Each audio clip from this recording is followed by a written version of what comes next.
The AFC Championship game, the first time that a championship game has ever been the rematch of a Super Bowl. Can the Jets pull the upset like they did when Broadway Joe shook the finger? Hey, how are you, folks? Jason Horowitz, NFL.com's Pat Kerwin. Glad to be with you here on the NFL preview show on CBSSports.com. And just like all the players for championship weekend, Pat's fighting through it. He's fighting through the illness, and we're going to get through this here on CBSSports.com. And Pat, I wouldn't miss this one. No, not a chance in the world. The overwhelming theme being repeated is that the Jets wouldn't be in the playoffs had Peyton Manning and the team not gotten taken off the field back in Week 16. None of that matters here for this weekend, though. It doesn't matter at all now because those Jets are playing great defense. And if you look at them over the last 8 weeks, they're giving up 9 points a game.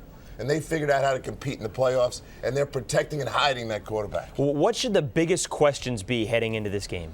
Here's the problem that the Jets are challenged with. How fast do the Colts come out and score? So if the Colts come out and they start giving you the spread offense and they try to put 2 touchdowns on the board, you expose Mark Sanchez. They've got to start throwing the ball. That's what we don't want to see if we're Jet fans. Mark Sanchez did throw over 20 times last week. Everyone talks about he's got to keep him under 20. He threw over 20. He made some plays. He got Dustin Keller in the end zone for the touchdown. He's playing well. Against the Colts defense, though, what's different? The problem with the Colt defense is the 2 ends, Freeney and Mathis, are speed rushers. They're going to be told to contain rush. Do not let him get out on the bootleg.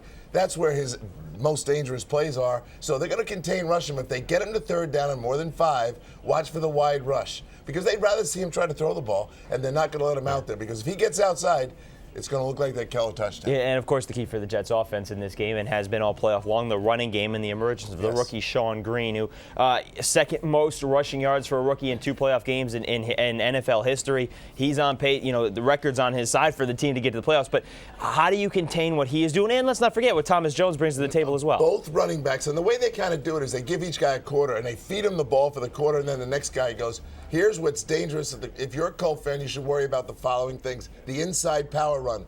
The Jets aren't going to run the outside game. No toss, no sweep, none of that stuff. Why? Speed defense. But if you look at Mangold and you look at Faneca and Moore, the 3 inside players, it's an inside power run, and the matchup favors the Jets. And, of course, what we haven't talked about yet is Peyton Manning. And, of course, he's the ultimate X factor in any game because best quarterback in the NFL, MVP for a 4th straight time.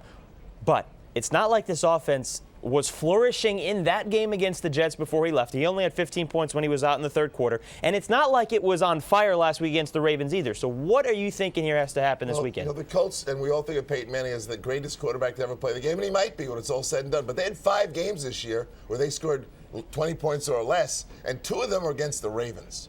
And from the Ravens is really what the Jet defense is all about. So the Jets are going to come into this game thinking we can pressure this quarterback.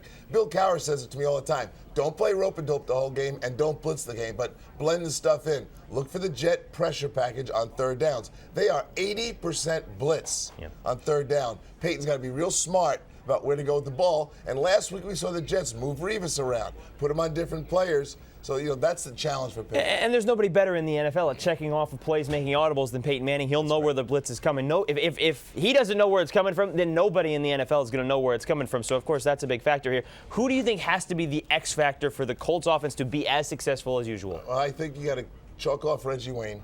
Dallas Clark, we all know that he's a go-to guy. To me, it's Austin Collie. Austin Collie caught 6 passes against the Jets last time. He is on fire right now. He actually, in the last 6 weeks, has more touchdowns than Reggie Wayne. He's the X factor. Why?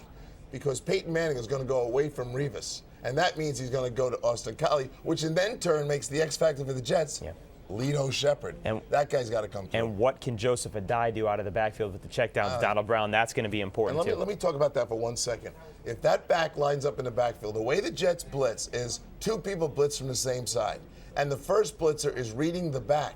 They're not going to let the back out. I'd be shocked if Joseph Adai and Donald Brown catch any balls in this game. Maybe 1 or 2 late, but they're going to blitz the back and make them stay in. Just did a fantastic job last week holding Darren Sproles in control, and the Chargers fed into that by giving LaDainian Tomlinson the ball instead. All right, Pat, it's on CBS, 3 p.m. Eastern. Chance to go to the Super Bowl. First ever matchup between rookie head coaches in a championship game. Who wins it?